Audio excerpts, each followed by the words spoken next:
Alô você, preste atenção nisso aqui.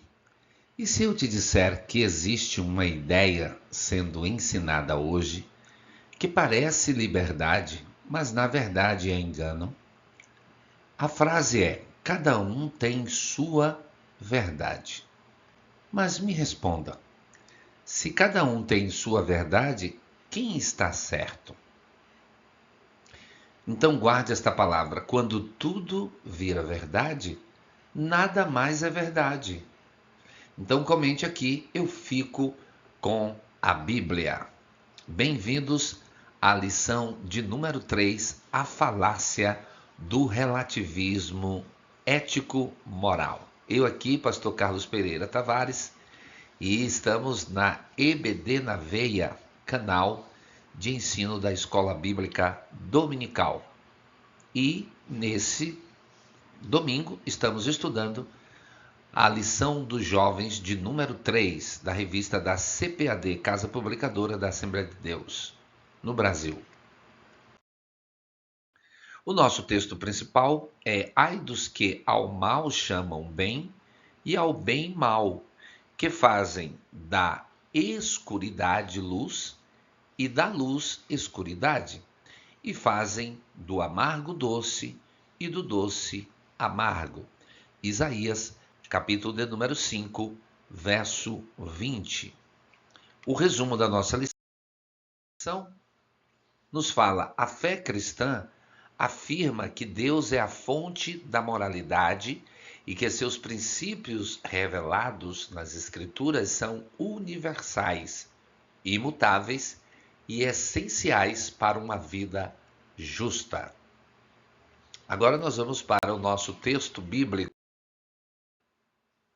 O nosso texto bíblico está em Isaías, capítulo 5, versículos 20 a 23, e Romanos, capítulo de número 1, versos de número 21 a 25. Vamos primeiro ler Isaías, capítulo 5, verso 20. Ai dos que ao mal chamam bem e ao bem mal, que fazem da escuridade luz e da luz escuridade, e fazem do amargo doce e do doce amargo. Ai dos que são sábios aos seus próprios olhos e prudentes diante de si mesmos. Ai dos que são poderosos para beber vinho e homens forçosos para misturar bebida forte. Verso 23, dos que justificam o ímpio por presentes e ao justo negam justiça. Agora vamos para o texto que está em Romanos, capítulo de número 1, carta do apóstolo Paulo aos Romanos, capítulo de número 1, e o verso 21 e 25, 21 a 25. Olha o que aqui diz o texto: portanto, tendo conhecido a Deus, não o glorificaram como Deus, nem lhes deram graças, antes em seus discursos se desvaneceram e o seu coração insensato se obscureceu. Dizendo-se sábios, tornaram-se loucos e mudaram a glória do Deus incorruptível em semelhança da imagem de homem corruptível e de aves e de quadrúpedes e de répteis. Pelo que também Deus os entregou à concupiscência de seus corações, à imundícia para desonrarem seus corpos entre si, pois mudaram a verdade de Deus em mentira e honraram e serviram mais a criatura do que o Criador, que é bendito eternamente. Amém. Esse texto poderoso que acabamos de ler em Romanos está tratando sobre esse assunto do relativismo. A nossa introdução, nessa lição examinaremos por que o relativismo moral é uma falácia enganosa e como ele afeta a fé e a sociedade. Nós estamos vivendo exatamente o que a Bíblia já alertava: ai dos que chamam o mal de bem. Hoje o mundo chama pecado de liberdade, chama erro de estilo de vida e chama desobediência de autenticidade. Você já viu algo errado sendo tratado como normal hoje? Então pegue esta visão. O problema não é o pecado, é quando ele deixa de ser chamado pecado. É exatamente isso o que ocorre. Primeiro começa mudando, é aí que entra a questão do relativismo. Então, nessa lição, nós vamos estudar sobre o relativismo ético, moral. E agora vamos para os pontos da nossa lição. Ponto da lição. No ponto 1, nós temos que mostrar o conceito e a natureza do relativismo moral. No ponto 2, é analisar a perspectiva bíblica sobre a moral. E no ponto 3, analisar ou esclarecer o impacto do relativismo na sociedade e na igreja. Conceito e a natureza do relativismo moral. Bom, subjetividade ética. No relativismo, a ética se torna uma questão de preferência pessoal ou da vontade da maioria, o que torna impossível distinguir entre justiça e injustiça. Se a moralidade é decidida por gostos individuais, o que impede alguém de justificar ações como desonestidade, violência ou egoísmo com base em sua própria visão de mundo?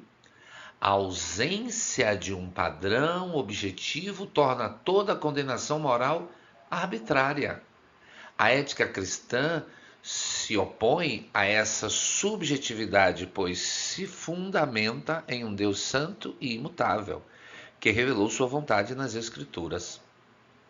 E aqui, você tem a Bíblia dizendo que é pecado, e você bota o óculos do relativismo, e o óculos diz assim: não é pecado. Então, relativismo é isso, não existe certo absoluto, não existe errado absoluto. Tudo depende da opinião, ou seja, cada pessoa vira sua própria regra. Então eu tenho que te perguntar: o relativismo aceita qualquer comportamento? Na prática, sim. E é aqui que está o perigo. Se não existe padrão, ninguém pode ser corrigido, ninguém pode ser confrontado, ninguém pode ser transformado. E você precisa guardar esta palavra: sem verdade absoluta não existe transformação efetiva. Mudança de valores. O ético promove uma moralidade fluida, na qual valores e princípios mudam de acordo com o espírito da época, tornando-se voláteis e subjetivos, sem bases sólidas, como um líquido que se transforma rapidamente. O que antes era considerado pecado, como adultério, mentira ou avareza, agora pode ser visto como estilo de vida, autenticidade ou expressão pessoal. Isso leva ao esvaziamento do conceito de pecado e à perda do temor a Deus. Esta constante mudança de valores revela a instabilidade da ética relativista. E aqui é importante que a gente destaque: a moral vira gosto pessoal, a moral vira opinião, a moral vira cultura. E a Bíblia já disse: o coração é enganoso. Então pegue isso aqui: quem segue o coração pode se perder. Agora vamos para o nosso terceiro tópico, que é influência do pós-modernismo. O relativismo moral floresceu no solo filosófico da pós-modernidade, que rejeita verdades absolutas e promove a ideia de que cada pessoa cria sua própria realidade. Isso resulta numa sociedade em que qualquer afirmação moral é imediatamente suspeita de ser opressiva ou intolerante, e onde tolerância significa aceitar todas as ideias, mesmo aquelas que afirmam absolutos. E o que antes era pecado agora virou normal. Exemplos: mentira. Hoje é tratado como estratégia. E pasmem, é uma estratégia usada amplamente pelos políticos. Adultério, felicidade. Em nome da felicidade, o cidadão vai lá e simplesmente trai a sua mulher. Pecado seria liberdade, a pessoa se libertar, né, dos conceitos que limitam as suas ações. Mas qual é o resultado de tudo isso? Esvaziamento do pecado. Então guarde essa palavra. Quando o pecado perde o nome, ele ganha espaço na vida da pessoa. Hoje, o mundo diz: crie sua verdade. Mas isso destrói tudo, porque elimina a autoridade, elimina o padrão e elimina a referência. E aqui nós vamos para a perspectiva bíblica sobre a moral. Deus como fonte da moralidade objetiva. Ao contrário do relativismo, a fé cristã sustenta que há uma fonte objetiva e transcendente de moralidade, que é o próprio Deus. Ele é santo, justo e bom em seu ser, e por isso tudo o que ele ordena é moralmente correto. A moral bíblica não é resultado da opinião humana, mas expressão do caráter santo e eterno de Deus, revelado em suas leis e preceitos. As Escrituras contêm a revelação desses princípios morais. E olhe bem, e é importante que você preste muito atenção. A Bíblia não começa com o homem, a Bíblia começa com Deus. E aí eu te pergunto, de onde vem a moral? A resposta vem de Deus. Por quê? Porque essa moral é padrão, é fonte, é verdade, porque Deus é fonte, Deus é o padrão, Deus é a verdade. Então guarde esta palavra, o certo não nasce em você, nasce evidentemente em Deus. Nasce em Deus e não em você. A natureza caída. A Bíblia revela que o ser humano, em seu estado natural, é pecador e inclinado ao erro. Segundo Romanos, capítulo 3, verso 23. Desde a queda no Éden, o coração humano tornou-se corrupto. E a inclinação do homem é fazer aquilo que desagrada a Deus. Por isso, confiar apenas nos sentimentos ou nas preferências pessoais leva inevitavelmente ao pecado. E a Bíblia revela algo muito forte: o homem é pecador. Então, deixa eu te perguntar, como alguém pecador pode definir o que é certo? Não pode. Então, pegue isso. O problema do relativismo é confiar em um coração corrompido. O homem tem um coração corrompido porque ele pecou, ele é um pecador. Agora, o chamado à santidade. O chamado cristão é para um viver em santidade, conforme o padrão divino e não segundo os valores deste século. A ética bíblica não é apenas um conjunto de regras, mas um chamado à transformação interior pelo Espírito Santo.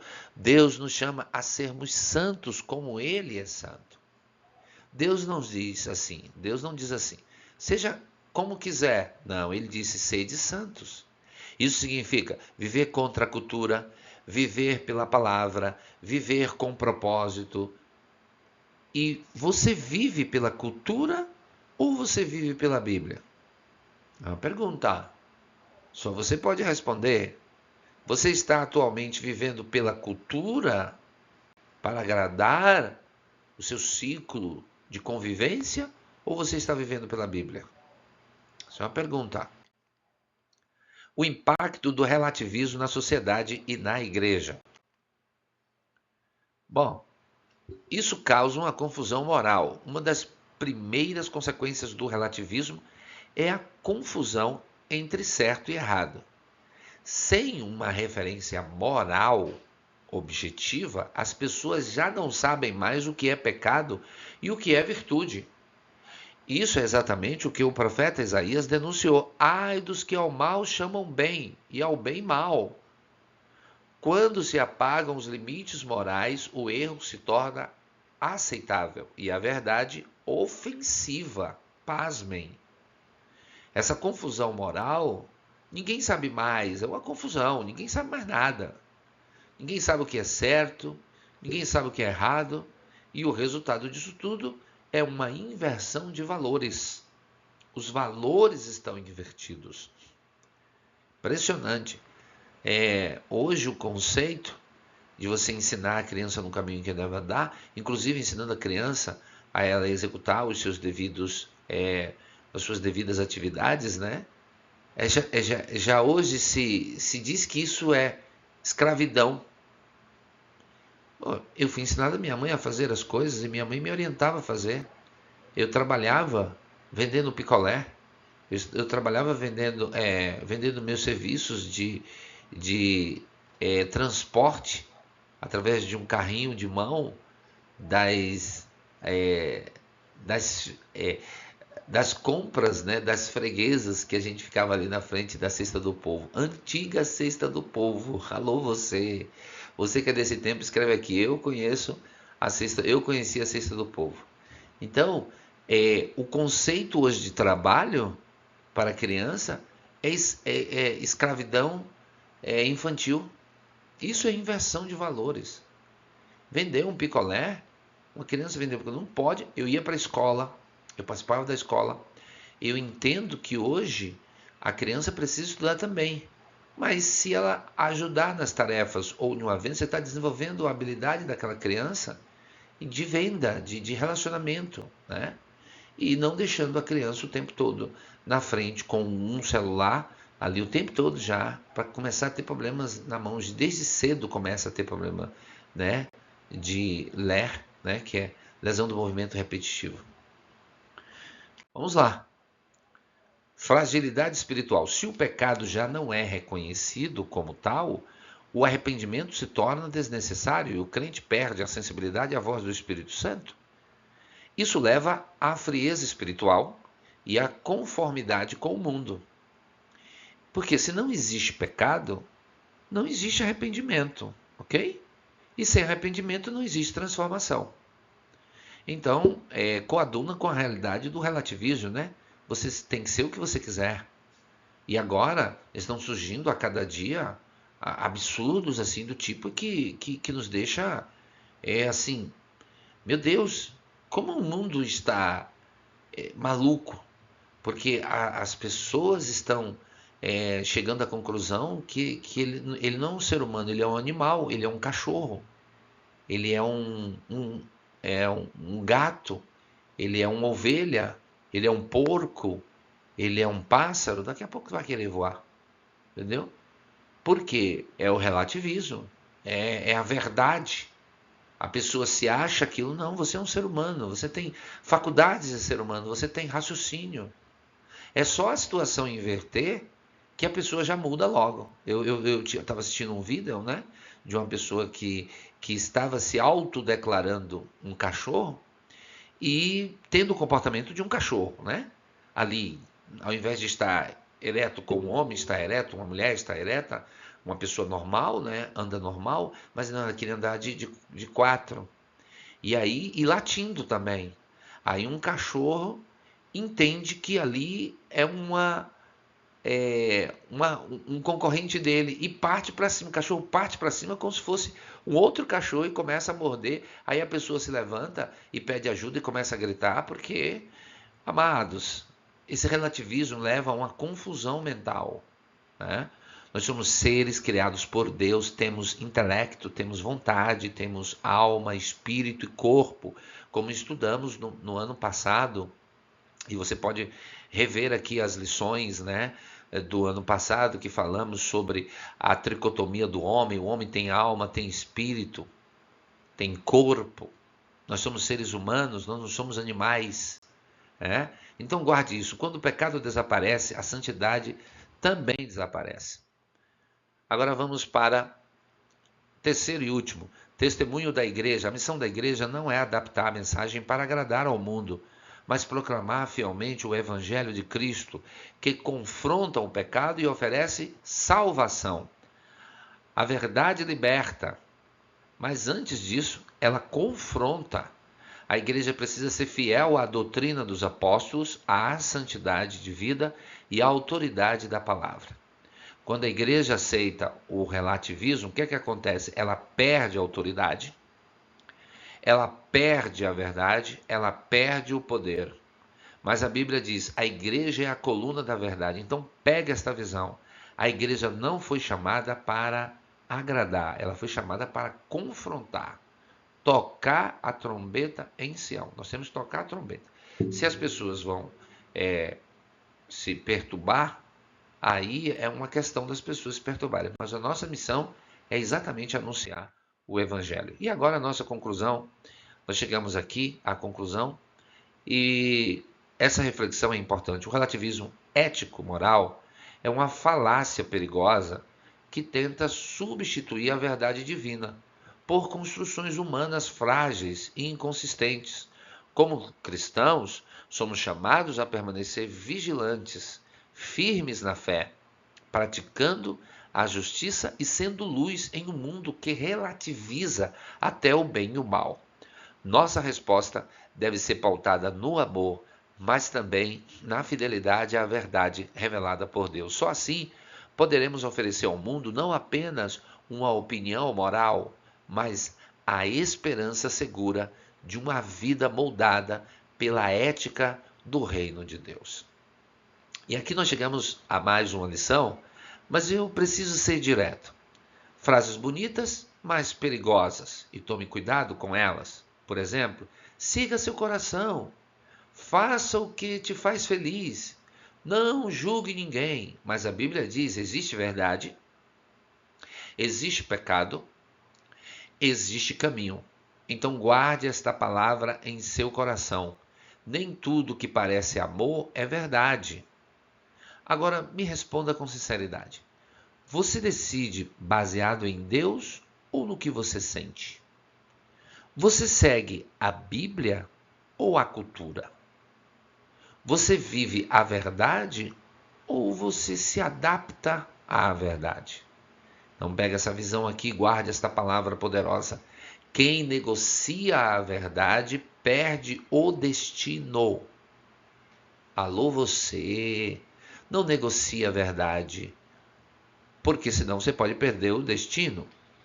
Agora, se esta palavra falou com você, então comenta, eu fico com a verdade. Compartilhe com alguém que precisa acordar e se inscreva no nosso canal, porque aqui é EBD na veia, sem relativismo, sem adaptação e sem negociação. Que Deus abençoe a sua vida e que Deus abençoe a sua família.